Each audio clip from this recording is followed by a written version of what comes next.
हर हर महादेव, घर घर महादेव, माता पार्वती की जय हो।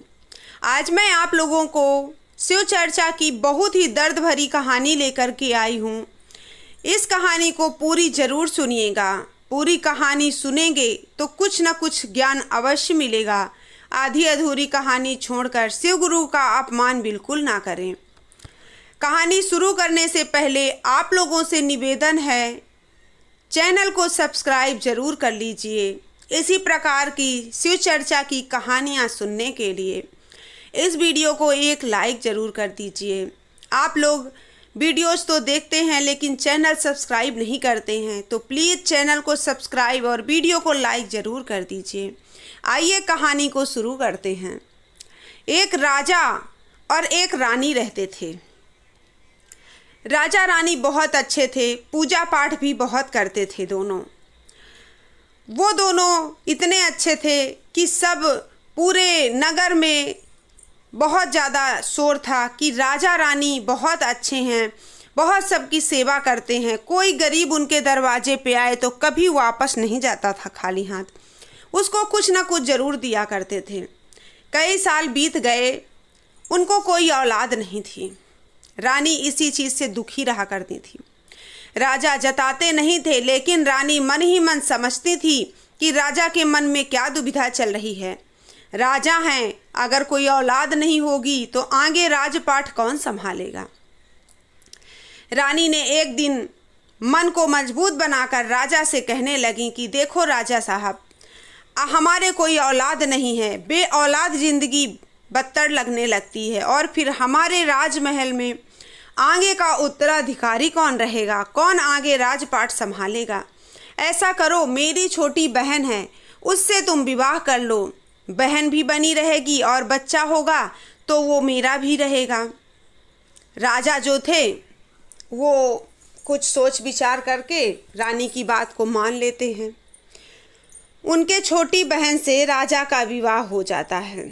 जब छोटी बहन घर आती है तो जब छोटी राजा की रानी बनकर आती है तो राजा उसको ज़्यादा ध्यान देते हैं, क्योंकि अभी वो पहले ससुराल नए नए आती है। तो राजा रानी का भी बहुत ख्याल रखते थे, बड़ी रानी का, लेकिन छोटी रानी का भी ख्याल पूरा रखते थे। इस बात से धीरे धीरे करके बड़ी बहन को जलन होने लगी। आस पड़ोस में जो रहती थी वो भी औरतें बातें करती कि देखो अभी तो ठीक है, लेकिन अब बहन आ गई है छोटी तो देखना इसका मान सम्मान कम हो जाएगा, और अगर उसको बच्चा हो गया तब तो और इसका छिछलेदर हो जाएगा, इसका कोई मान जान नहीं होगा। ये रानी चारों तरफ बातें सुनती, उसके मन में वही बैठा जा रहा था। जबकि छोटी बहन बहुत मानती थी और पूजा पाठ तो बहुत ज़्यादा करती थी।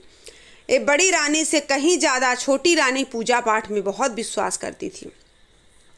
शिव जी पर उसकी बहुत आस्था थी। समय कुछ बीता, साल भर, उसको एक बहुत सुंदर बेटा हुआ।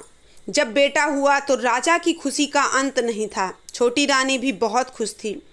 बड़ी रानी को भी खुश होना चाहिए था, लेकिन वो जल भुनकर राख हो रही थी और सोच रही थी कि देखो मैंने ये क्या अनर्थ कर दिया, अपने ही पैरों पर मैंने कुल्हाड़ी मार दी, और आज देखो मेरी छोटी बहन राज कर रही है मेरे ही पति को अपना कर, और मुझे ऐसे करती है, नफरत सी करती है। जबकि ऐसा नहीं था, छोटी बहन बहुत मानती थी। जब बच्चा हो गया तो छोटी बहन कहती उसकी छोटी रानी की दीदी ये तो तुम्हारा ही है, ये मत कभी सोचना कि ये मेरा बच्चा है, ये तुम्हारा ही बच्चा है। मैं हमेशा कभी भी ऐसा नहीं करूँगी कि मैं उस पर अपना अधिकार जताऊँ, हमेशा वो तुम्हारा बेटा ही बनकर रहेगा। फिर भी बड़ी रानी को संतोष नहीं था, मन ही मन घूमते भूनते रहती थी। एक दिन की बात है, छोटी रानी को जाना था शिव जी के दर्शन करने। शिव जी के दर्शन करने और गंगा स्नान के लिए जाना था। तो बड़ी बहन अपनी दीदी से कहने लगी कि दीदी अब बेटे को आप ही संभालना, क्या वहाँ भीड़ भाड़ में लेकर के जाऊँ, और आप हो तो मेरी कमी उसको महसूस नहीं होगी। आप संभालो या मैं संभालूँ, बात तो एक ही है। मैं जा रही हूँ गंगा स्नान के लिए, भोलेनाथ के दर्शन के लिए, आप इसका ख्याल रखना। बहन ने हाँ कर दिया। छोटी बहन चली गई, गंगा स्नान किया उसने, और भोले बाबा के दर्शन किए। गांव से ही दूर था थोड़ा, वहां पहुंच गई। यहाँ जब बड़ी रानी देखती है कि सबसे बड़ा कारण तो ये बच्चा है, अगर ये बच्चा ही नहीं रहा तो राजा साहब उसको घर से निकाल देंगे और मुझे फिर से राजपाट की रानी बनाकर रखेंगे।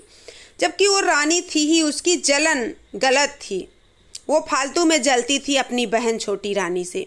ऐसा नहीं करना चाहिए था। उसने क्या किया, मन में योजना बनाई और उस छोटे से नन्हे से बच्चे को गड़ास ले करके काट डाली और काट के अपने आंचल में भर करके उसको फेंकने जा रही थी।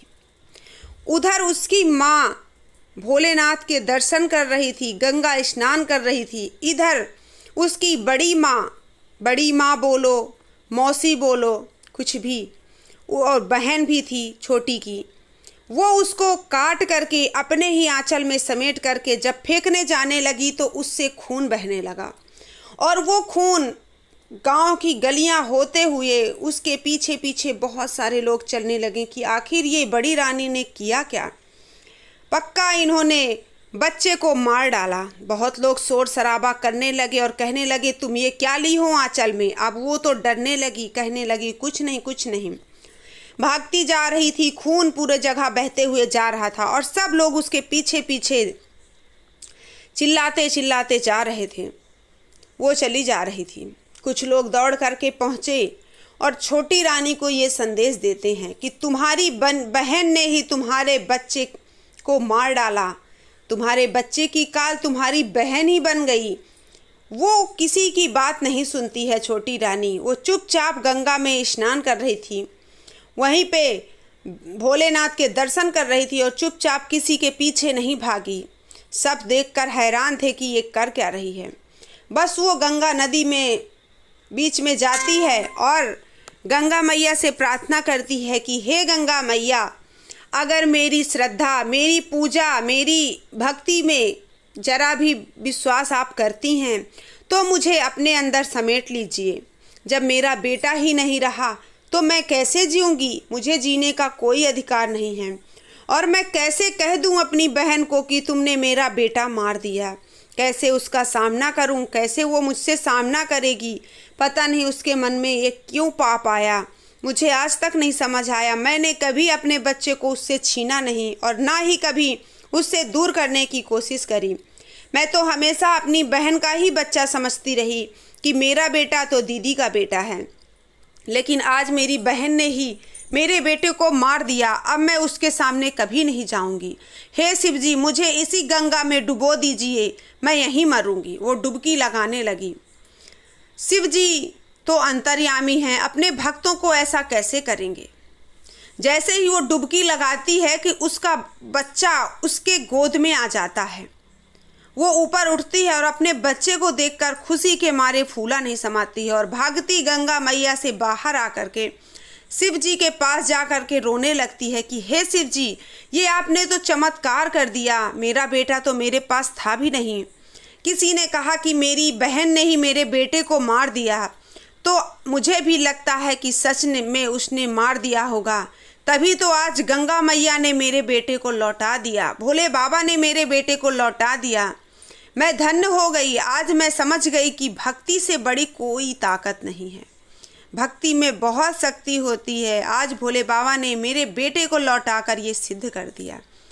अपने बेटे को आंचल में समेटकर इधर से छोटी बहन जाती है, उधर से वो बड़ी बहन कटा हुआ बच्चे को लेकर अपने आंचल से आती है।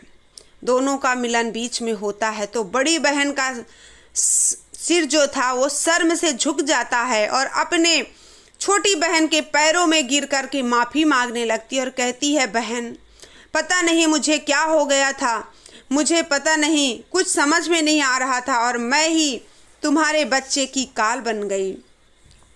मैं तुम्हारी बहन थी, मुझे ऐसा नहीं करना चाहिए था, लेकिन मैंने आज बच्चे को मार दिया। मुझसे इतनी बड़ी गलती हो गई।